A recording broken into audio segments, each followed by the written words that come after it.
আসসালামু আলাইকুম, আশা করছি সবাই ভালো আছেন। আমরা আজকে যাব বারুদি সোনারগাঁ। বারুদির লোকনাথ আশ্রমের জন্য বিখ্যাত আমরা জানি, যারা সনাতন ধর্ম অবলম্বী আছে এদের একটা পবিত্র স্থান। তবে আমরা সেই স্থানে এর আগেও একবার গিয়েছি, আমরা লোকনাথ আশ্রম এর আগেও আমাদের ভিডিওতে দেখাইছি। তবে আজকে যাব আমরা বারুদি যে বাজার আছে সেই বাজারটা, এবং সবচেয়ে বিখ্যাত যেটা তেলের জন্য, সরিষার তেলের জন্য খুব কম দামে এবং ভালো তেলটা পাওয়া যায় বারুদিতে, সেই সরিষার তেলের আমরা মেশিনগুলো দেখাবো, কীভাবে বানানো হয় সেগুলো দেখাবো। এর দেশে আসলে যাওয়া। এছাড়াও আছে বারুদির তামা কাঁসা পিতলের জন্য খুবই বিখ্যাত, এটা বাংলাদেশের বিভিন্ন প্রান্ত থেকে কিন্তু অনেকেই আসে। তো আমরা দেখতে দেখতে চলে আসলাম বারুদি বাজারের ভিতরে। আমরা বাজারটা দেখে তারপরে যাব তামা কাঁসা পিতলের সামনে। এই হচ্ছে বারুদি বাজার। সকালবেলা খুবই জমজমাট থাকে, এখন একটু অফ টাইম, সেজন্য মানুষ কম। তারপরেও বেশ কিছু দোকান আছে। মাছের বাজারটা বসে খুব সকালে, কাঁচা সবজির বাজারও বসে সকালে। এখানে বেশ কয়েকটা ফলের দোকান।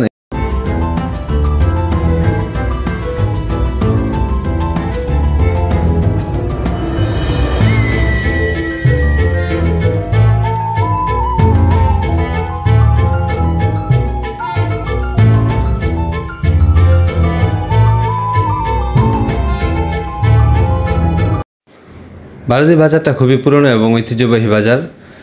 এটা কিন্তু আয়তনে বিশাল, বেশ কয়েকটা পার্ট আছে বাজারের। এই পার্টটা হচ্ছে মুদি দোকান, আর এক পাশে আছে কাঁচা সবজি, আর এক পাশে আছে মাছের বাজার সকালে যেটা বসে। একটু সামনে হয়তো বা মাছের বাজারটা আমরা দেখাবো আপনাদের সব।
কাঁচা বাজার, মাছের বাজার, মুদি দোকান, আমরা এগুলো দেখতে দেখতে চলে আসলাম সরিষার কাছাকাছি, সরিষার মেশিনের কাছাকাছি। সেখান থেকে একেবারে সরিষা ভাঙায় তারপরে সরিষার তেল বিক্রি হয়। এ হচ্ছে একটি দোকান। এর বেশ কয়েকটা দোকান আছে, 25 থেকে 30টার মতো দোকান। এখানে বাংলাদেশের বিভিন্ন প্রান্ত থেকে কিন্তু লোক আসে, পাইকাররা আসে, একসাথে তেল নিয়ে যায়, কারণ এখানে তেলের দাম, সরিষার তেলের দাম অনেক কম। এখান থেকে নিয়ে পাইকাররা কিন্তু খুচরা বিক্রি করে। এই হচ্ছে তেলের মেশিন থেকে কিভাবে তেল বানানো হচ্ছে দেখেন। প্রতিটা দোকানে এমন বড় বড় মেশিন আছে, সবগুলো দোকানেই নিজস্ব মেশিনের তেল ভাঙায়, এবং দোকানগুলো খুবই সুন্দর এবং পরিষ্কার পরিচ্ছন্ন পরিবেশে তেল বানানো হয়। এর আগে আমরা বেশ কিছু গাড়ি দেখেছি যেখানে নোংরা পরিবেশটা খুব একটা মানসম্মত না, কিন্তু এখানে এসে দেখলাম আমরা খুবই পরিষ্কার পরিচ্ছন্ন তারা করে রাখে দোকানপাট।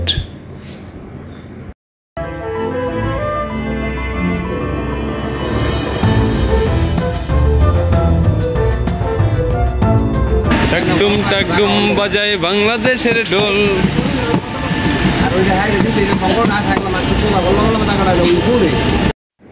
আমাদের এমদাদ স্যার খুবই সদা হাস্যোজ্জ্বল একজন লোক। আমাদের সাথে গেলে আসলে অনেক মজা করে। আমাদের সাথে আরও আছে আলমগীর স্যার, এবার নতুন সদস্য আছে বাদল স্যার এবং সাইফুল ইসলাম রানা স্যার। এবার আমরা 5 জন গিয়েছি মিলে ঘুরতে বারুদির। এখন আমরা যে বাজারটায় ঢুকলাম সেটা হচ্ছে তামা কাঁসা পিতল। এখানে কিন্তু অনেক কিছু পাওয়া যায় তামা কাঁসা পিতলের, যেটা অন্য অন্য জায়গায় পাওয়া যায় না।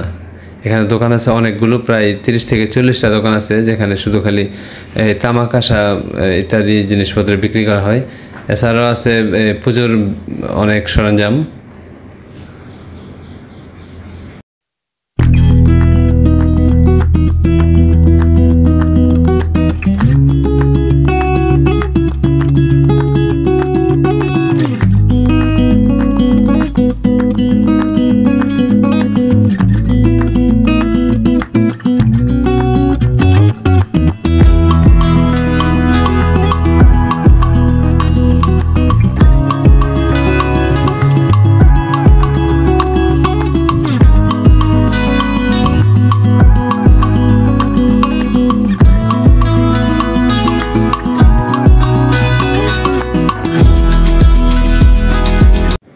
এটা হচ্ছে বারুদি লোকনাথ আশ্রমের প্রবেশ গেট। এটা হচ্ছে একেবারে মেইন প্রবেশ পথ।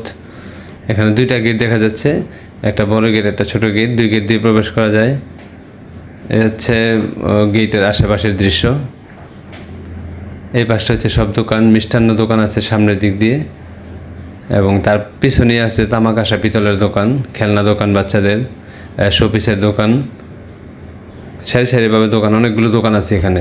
আমরা কয়েকটা দোকানে এখন ঢুকে আপনাদের তামাক আশা পিতলগুলো দেখাবো।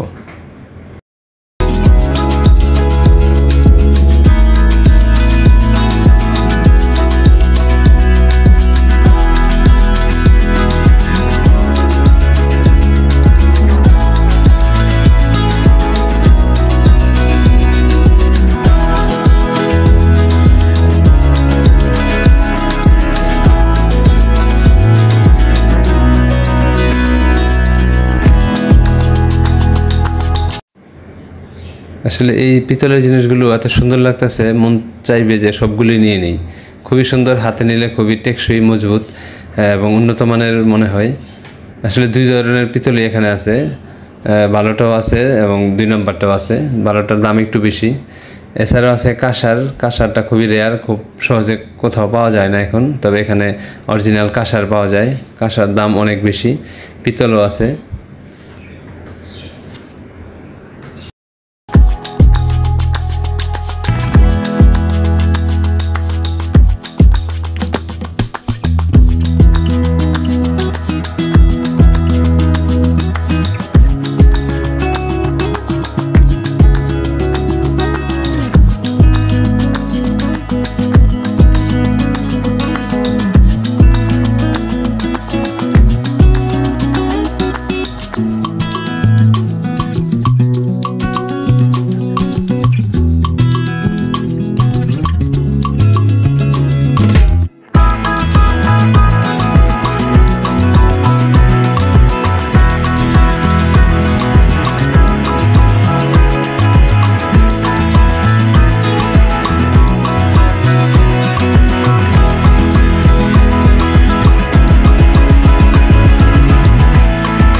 এবার বলে দিচ্ছি বারুদি লোকনাথ আশ্রমে কীভাবে আসবেন। বাংলাদেশের যে কোনো প্রান্ত থেকে চলে আসতে হবে প্রথমে মোগরাপাড়া চৌরাস্তা, অর্থাৎ ঢাকা চিটাগাং যে হাইওয়ে আছে সেই হাইওয়ে ধরে মদনপুর পার হয়ে আসতে হবে মোগরাপাড়া চৌরাস্তা। মোগরাপাড়া চৌরাস্তা নেমে একেবারে ঠিক এর বাম পাশ থেকেই সিএনজি পাওয়া যায়, অটোরিকশা পাওয়া যায়। এগুলো ভাড়া করে যেতে পারেন বারুদি, অথবা যদি আপনি লোকাল গাড়িতে যেতে চান সেভাবে যাওয়া যায়। গাড়ি অ্যাভেলেবল, যে কোনোভাবেই যাওয়া যায়। লোকেশন খুবই সহজ। মোট কথা হচ্ছে আপনার মোগরাপাড়া চৌরাস্তা আসতে পারলেই বারুদি খুব সহজে যেতে পারবেন। মোটামুটি দেখানো হলো আমাদের সময় শেষের দিকে, ভিডিও শেষের দিকে। আপনাদের কেমন লাগলো আমাদের জানাবেন কমেন্টসে। যদি কোনো মতামত পরামর্শ থাকে অবশ্যই দিবেন। আজকে ভারতী এই বাজার থেকে বিদায় নেব, আবার আপনাদের সামনে হাজির হবো ইনশাল্লাহ নতুন কোনো জায়গায় নতুন ভিডিওতে। সে পর্যন্ত সবাই ভালো থাকবেন, সুস্থ থাকবেন। আসসালামু আলাইকুম।